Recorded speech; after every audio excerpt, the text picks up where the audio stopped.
Welcome back to Nature's Abundant Garden. Today we're going to dive deeper into the shrub layer of a permaculture food forest, and discuss some of the many benefits and functions that this layer provides.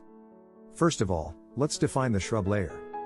The shrub layer is found between the tree canopy and the herbaceous layer, and it's made up of woody plants that are typically smaller than trees but larger than herbs.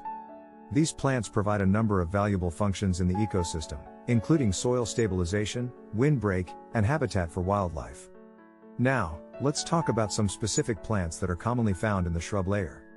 Elderberry is a hardy shrub with sweet, tart berries that can be used in a variety of dishes, as well as having medicinal properties.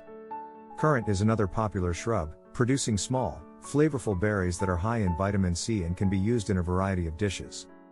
Gooseberry is a prickly shrub with tart, green berries that are great for making pies and jams. But these are just a few examples of the many plants that can be included in the shrub layer. Blueberry, raspberry, and blackberry are all popular berry-producing shrubs that are great for inclusion in a food forest. And don't forget about dwarf fruit trees like apricot and peach, which can also be included in the shrub layer.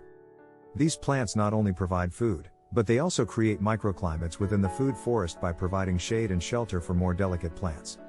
In addition to providing food and habitat, the shrub layer also plays a key role in soil health and water management. The dense root systems of shrubs help to stabilize the soil, preventing erosion and promoting the retention of water and nutrients.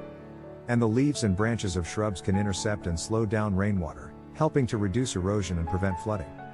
So as you can see, the shrub layer is an integral part of a permaculture food forest, providing a wide range of benefits and functions. By choosing a diverse range of shrubs and incorporating them into your design, you can create a thriving, self-sustaining ecosystem that is both beautiful and abundant. Thanks for watching, and we'll see you in the next video.